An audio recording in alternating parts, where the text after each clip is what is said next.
Barbara Mallory Caraway, thank you so much for joining us. We appreciate it. You've served in the state legislature, you've served on the Dallas City Council, now you want to be in Congress. Why is that, and what are your priorities? Well, I want to continue the public service that I have begun as a city council person, actually as a Democratic precinct chair. And so I think that the priorities that I have to do with really 4 issues: the economy, our planet, climate change, education, and making sure what I call a 6-pack plan to deal with crime. And I do want to get back to the issues, but just covering the politics a little bit first. You've run for this office before, and now you're running again, and I'm wondering, how will you convince voters that this time they should select you to represent them? Well, I'm very proud of the fact that I have been very consistent, committed to show the voters that I am very serious about this position. I have an opportunity, it's an open seat now, and I have always placed very well. The incumbent is not running anymore, and so I think that this is a great opportunity. The issues that I have championed, but more importantly, my record, that I have had a fair, open door policy. I have been very engaged with the community. I have the issues that are important to them. And I will do what I have always done. I will go to the people, to the voters, and ask them for their vote. Working very hard in the trenches, grassroots, asking them and proving to them that I am worthy of their vote. Does it make it any harder that Congresswoman Eddie Bernice Johnson selected a different candidate to endorse? I am not deterred by that at all, because Ms. Johnson is not on the ballot. Each person has to stand for themselves and tell the voters why they are worthy. And I believe that I am the most worthy for this position. As you know, you're one of 9 candidates in the Democratic primary, so it's a crowded field. And I'm wondering, how will you separate yourself from the others? Why do you think you are best suited now? For this position, and do you expect that there may be a runoff? Well, I really focus on the election day itself and allow everything to fall into place as it will and should. What I have and always done is to put myself out there, show the voters what I am capable of. I am really not trying to, quote unquote, separate myself from everyone. I am putting myself out to show the voters that I should be their best choice. So you talked about some of the issues and your priorities. We'll take the last one first, crime. Mm-hmm. What is your 6-pack plan? 6-part plan, or you call it 6-pack, right? I call it the 6-pack plan because it really entails 6 basic components. Number 1, we have to look at our neighborhoods and our communities to make them feel safe. We have to make sure that they have the tools that are available for their families, which includes education. It also includes police reform. It includes the opportunity for them to be engaged with the people and the representatives by which they have selected to represent them. It includes job creation, which is part of my overall plan, and something that's very, very sort of, I would say, controversial, but I am looking at the decriminalization of cannabis, and that is a bill that is now in the Senate. They're trying to get it passed, which of course you know with the deadlock in Washington, that's hard to do. But I think that for my community and the district that I am asking the voters to send me to Washington, that there is a disproportionate number of people of color and those that I would represent who have been punished through incarceration and through criminal justice, which is part of that 6-pack plan. So that is what I am asking voters to do with that 6-pack plan, very targeted, and to work on their behalf. I wanted to ask you about Build Back Better, because as you know, that did not cross the finishing line, and President Biden said just in the past week that if necessary, pass it in a little bit pieces, not as a whole. So I'm wondering, is there anything part of Build Back Better that you would like to see first? Well, I think that we must continue to look at health care and how we're going to make sure that everyone who wants health care has an opportunity, well, everyone needs it, so how we're going to pay for health care. As you know, too, that's part of my plan, because the Build Back Better is stalled, but I don't think that there is, as a Congresswoman, I will continue to work on those efforts. We will have to look at how child care and how education for those people who are not able to afford what the American dream provides. So I will continue to champion for those issues. But one basic element that's even stuck is voting rights. We have to look, and he said here recently that he's going to continue to push for that. So I think that that's part of the Build Back Better plan as well, where everyone in the United States, every citizen, has the right that life, liberty, and the pursuit of happiness that the Constitution affords us. And so I'm very optimistic. I'm not going to Washington in a pessimistic mode because Build Back Better has not moved forward in the big package. And one of the reasons, unfortunately, is that you have two, what they call centrist senators who are not moving that bill forward. So we have to look at how we can continue to build coalitions. I am not deterred by that. I will and shall continue to work hard for the citizens and the voters that are sending me to Washington.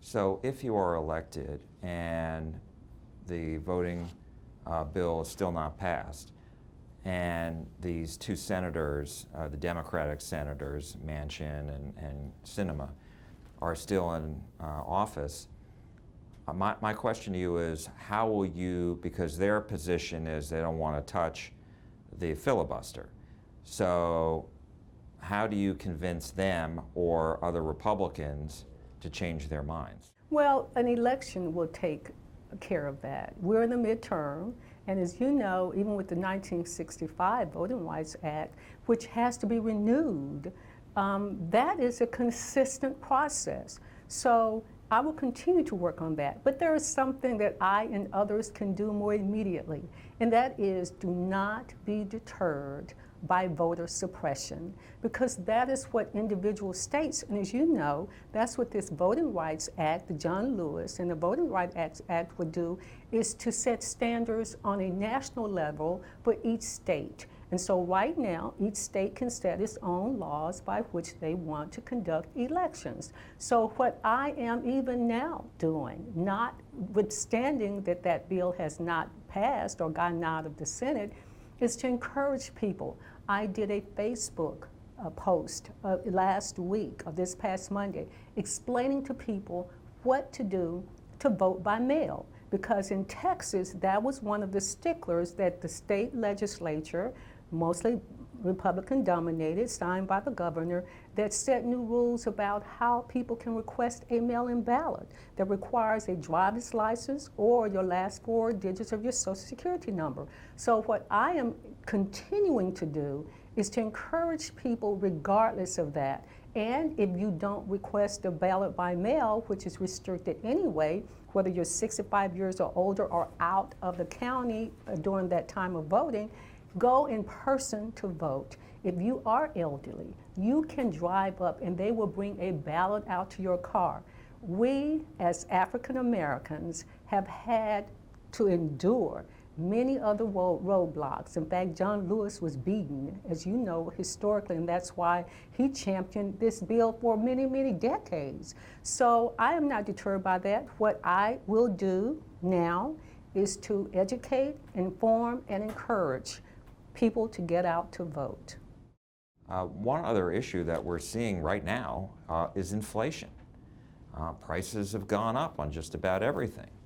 So what do you think the solution is to that? Well, I saw that report, and one good thing is that 2021 had one of the best years economically than they had seen under the Republican president, Reagan. And so what's really intriguing about that happened during a pandemic. For most of 2021, we were under a pandemic, which meant that you were restricted by where you could go, whether it was to eat or to visit family.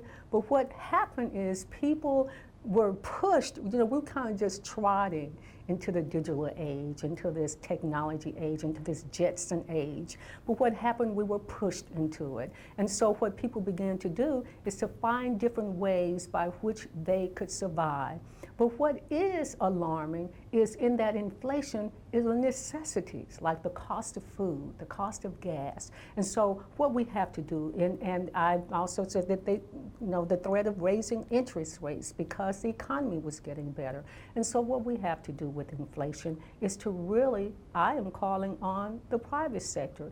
There are some times that they don't have to raise the cost of everything, particularly on those goods and services that are necessary for people to survive. So we all need to come together. As a congressperson, I'm going to encourage that. We are a free market, so we have to look at limited ways because we are a free market. But I also think that people are going to look at what is best for my family and how they're going to spend that money. And that is going to be their choice. How am I going to spend the money that I have, regardless of inflation, to make sure that my family is sustainable? And so you're saying that you would meet with private sector, the businesses, and ask them to hold the line on their prices? Well, I think they should hold the line on there. And so I would certainly, and whether they would meet with me, but so I would certainly encourage that publicly, is that's what they needed to do. They made a lot of money.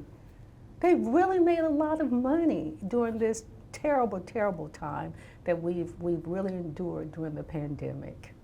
One thing about, we talked a little bit about healthcare, but COVID and the response to COVID and vaccines and the vaccine mandates. There's been a lot of discussion about this. There's been a lot of debate about this. The courts have said that OSHA's authority was not there when it came to imposing a rule on businesses with 100 or more people that they have to require testing of their employees and or a vaccine. And so I'm wondering, do you think Congress needs to pass a law to give OSHA more authority in this area? Or do you think, what else, or do you think the courts have spoken and that's that? Well, what I really believe is that each individual has to take responsibility not only for themselves, but the safety of others whom they love or do not know, because it's 90, or there was an astronomical number, either 65% of the people who have died with COVID were not immunized. And so not only have they lost their lives, but they put in jeopardy the lives of others. Now, I have said that if necessary, that we should mandate, but you're absolutely right. The court said that they could not mandate because what President Biden said is over 100. So, however, those companies, especially they said in the healthcare business or area, that they could, because they're in contact with people with the opportunity or the possibility of spreading that. So companies who realize that they do business with people that they come in contact with that requires them, they are imposing their own mandates. And in fact, some people are losing their jobs because their company is saying, you have to be vaccinated. So sometimes, even though I am running for Congress and I want to be a lawmaker, sometimes the private sector has to step up and say, and they will be the guide sometimes, to say, this is what I'm going to do in the best interest of our society, of our business, and our communities. And I think that that's what needs to happen, is more businesses need to stand up and say, this is what we're going to require. This is what's necessary.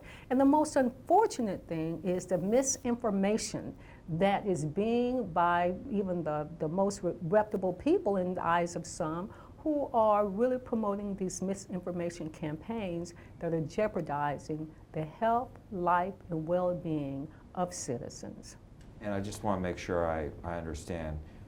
Are you saying that for companies, let the companies decide for themselves what they want their workers to do, as opposed to a government mandate? I think that the government has employees, and they have mandated that the government employees be vaccinated. What the court said is that the government, the Biden administration, could not mandate companies over 100. However, some companies have gone forward to say, you have to be vaccinated to work for us. And I think that works for everyone.